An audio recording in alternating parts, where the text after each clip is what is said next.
ካሌብ ጀግናው እንግዲህ የአባቱን መጥፋት ተከትሎ ሄዶ ለፖሊሶች አመልክቶ ነበረ። አባቴ ጠፍቷል፣ 24 ሰዓትም ሞልቶታል ብንጠብቅ፣ ነገር ግን የለም። አባቴ እንደዚህ አምሽቶም ሆነ ውጭ ቆይቶ አያውቅም። እንግዲህ አላቅም የት እንደገባ ብሎ አመለከተ። ፖሊሶቹም ባጣሩት መሰረት አባታችሁ ታግቶ ነው ያለው የሚል ጥቆማ ደረሳቸው። ከዛም ካሌብ የሰማውን ነገር ማመን አቃተው። እንዴት አላውቅም፣ አባት እዚህ ቤት ውስጥ ከሚጣላ ወይ ከማይወደው ሰው አለ ወይ? ውጪ ላይስ አባዬ ከማንም ጋር ተጣልቶ አያውቅም። ነገር ግን አንድ የኔ ባለቤት አለች፣ ከእሷ ጋር እኔም እሷን ነው የምጠረጥረው፣ እሷ ልትሆን ትችላለች ብዬ ብሎ ካሌብ ሲናገር ለፖሊሶቹ የት ነው ያለችው? አሁን ወጥታለች፣ ትመጣለች አለው። ከዛም ፖሊሶቹ ጥግ ይዘው ቆሙ። እራሳቸውን ከልለው እንዳያዩት መጣች። ጥያቄ አቀረቡላት። አፏ ሁሉ ተንተባተበ። ከዛ በኋላ አንቺ ከሽማግሌው ጋር ችግር አለብሽ እንዴ ሲትባል እኔ ምንም አይነት ችግር የለብኝም፣ የሆነ አይናዋን ነገር እንግዲህ ፖሊሶች ምርመራ ጠበቅ አድርገው ነው የሚመረምሩት። ነገር ግን ደረሱባት። ከዛ በኋላ ለምንም ሰውየው እስከሚገኝና ያሉበት እስከሚረጋገጥ በእኛ ክልል ስር ትሆኛለሽ ብለው እሷን ይዘዋት ሄዱ። ካሌብም አሁን አንድ ሀሳብ ወደቀ። ዳኒ፣ እኔ ካሌብ እመነኝ፣ እኔ እዚህ ውስጥ የለሁበትም በጭራሽ። ነገር ግን ደግሞ አግዘኝ ካልክ አግዘሃለሁ እንጂ እኔ እዚህ ውስጥ የለሁበትም። የምሬ ነው። አባዬ ለማንም ክፉ ሆኖ አያውቅም። ስለዚህ እሷ ደግሞ የማይሆን ነገር ነው መጀመሪያም የጀመረችው። ሲነቃባት እንኳን ትታ አልወጣችም። እና እኔ ምን ማድረግ አለብኝ? አውቃለሁ ብዙ ስህተት ሰርቻለሁ። በአሁኑ ግን ምንም አይነት ጥፋት የለብኝም አለ ዳኒ። አታስመስል ዳኒ፣ እያስመሰልክ ነው። አላምንህም። ብታምነኝ ይሻልሃል ካሌብ፣ የምሬን ነው። እኔ በምትወዳት ሰው እምልልሃለሁ። በጭራሽ እንደዚህ አይነት ነገር አልሰራውም። ለእኔም እየነገረችኝ አይደለም ቲና፣ አሁን ላይ ድብቅ ናት እያለ ነገረው ማለት ነው ለካሌብ። ካሌብም ደግሞ በጣም ስሜታዊ ይሆናል። አባዬ እባክህን አንድ ጊዜ ብቻ ድምፅህን አሰማኝ፣ የት ነው ያለኸው እያለ ተጨነቀ። ከዛም ትሁት ምን አዲስ ነገር አለ፣ ምን አዲስ ነገር አለ እያለች እየተመላለሰች ብትጠይቀውም ትሁት ምንም አዲስ ነገር የለም፣ ምንም አዲስ ነገር ሲኖር ግን አሳውቅሻለሁ፣ አሁን ግን እኔ ተጨንቄያለሁ፣ የባስ አታስጨንቅኝ አላት። ከዛም እንግዲህ አባባ ታግተው ተገኙ ማለት ነው። ፖሊሶቹም ከበድና ጠንከር ያለ ምርመራ ቲና ላይ አቀረቡባት። አሁን አንቺ እኛ ጋር እየቀረበ በጣም ብዙ ማስረጃ አለ፣ ብዙ ማስረጃም ደርሶናል። እያንዳንዷን ነገር ግን ትናገሪያለሽ፣ ገብቶሻል? አሁን ያለሽው ሕግ ስር ነው። እቀባጥራለሁ፣ ዘላብዳለሁ ብትይ የሚከተልሽ ነገር ከባድ ስለሆነ ተጠንቅቀሽ ያለውን ነገር ተናገሪ። መዋሸት አይቻልም፣ ምክንያቱም እኛ ጋር ያለ መረጃ አለ አላት ፖሊሱ። እሷም ደግሞ እኔ ምንም ያደረኩት ነገር የለም። ከዛም ተናገሪ ብሎ ጠረጴዛውን ሲመታ ደነገጠች ቲና። ከዛ በኋላ እያንዳንዱን ነገር ከዚህ በፊት ምንድን ያደረገች ሽማግሌው፣ ከሱ ጋር ጸብሽ ምንድን ነው እሱ ሲላት፣ በእርግጥ ምንም አድርጎኝ አያውቅም። ነገር ግን እኔ ልጁን ያገባሁት ለንብረት ብዬ እንጂ ልጁን ፈልጌው አይደለም። ልጁ ደግሞ የአባቱ እንጂ እሱ ያፈራው ንብረት ምንም አይነት ንብረት የለውም። ስለዚህ ያንን ንብረት ለመፈለግና ያንን ንብረት የራሴ ለማድረግ ብዙ ነገር ለፍቻለሁ፣ ብዙ ነገርም አድርጌዋለሁ ሽማግሌውን። እንደዛም ሆኖ ግን አልተሳካልኝም። እናም የሆነ ጊዜ ላይ ቤት ሰጥሻለሁ ብሎ ፎርጂድ ወረቀት ላይ ፈረመልኝ። ከዛ በኋላ እኔ ጥያቄ ያለኝ አላት ፖሊሱ፣ አንቺ የልጅ ሚስትሽ እንጂ የሽማግሌው ሚስት አይደለሽም። በምንኛ ነው የሽማግሌውን ንብረት አንቺ ልታገኝ የምትችው? ልጁ አይደለሽ የልጁ ሚስት እንጂ።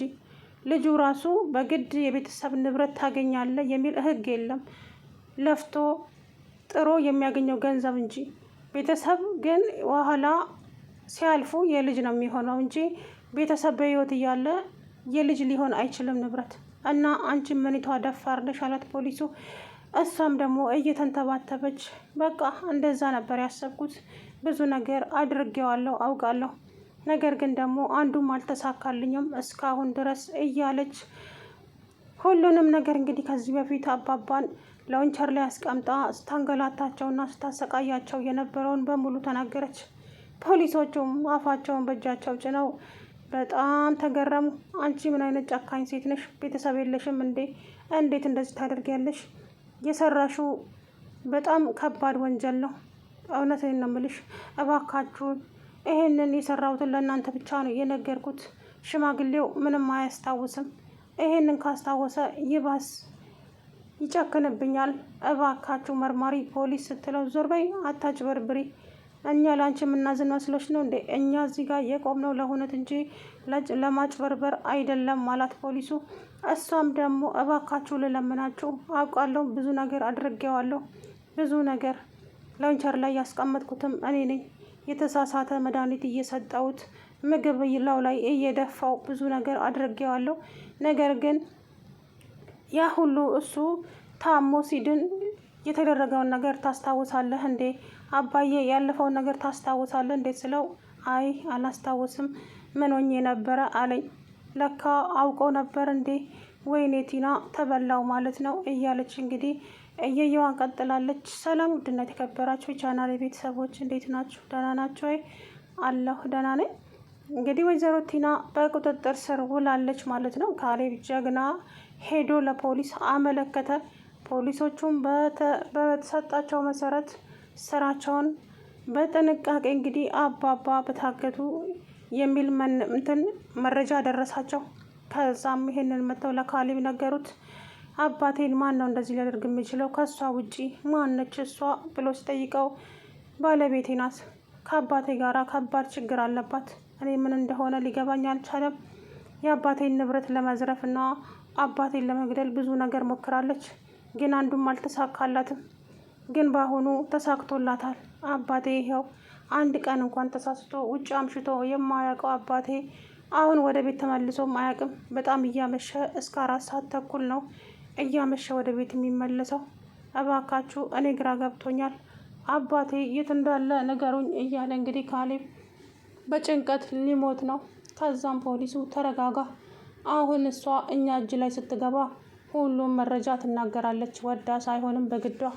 እናም ሰውየው የት እንዳለ ትናገራለች። አንተ ብቻ ተረጋጋ፣ እሷን ስታያት ወይ እኛ እጅ ላይ ስትሆን ምንም አይነት መጥፎ ካል እንዳታወጣ አለው ፖሊሱ። እሺ እሞክራለሁ፣ ትዕግስት አደርጋለሁ ማለት ሳይሆን ግዴታ ማድረግ አለብህ አለው። ከዛ በኋላ ካሌብ እንግዲህ ተረጋጋ። ቲናም እነሱ ያዛቸው። ምንድን ነው እሱ? ምንድን ነው ያደረግኩት? እኔ አሞኛል፣ ልቀቁኝ፣ እኔ መድኃኒቴን አልወሰድኩም፣ እኔ ቆርጦኛል እያለች ሰበብ ስታበዛ የኔም ቤት መዘላበድሽን አቁሚና ቀጥ ያላት ፖሊሱ። እንዴ የት ነው የሚሄደው? ወዴት ስትለው ወዴት ይመስልሻል የምንሄደው?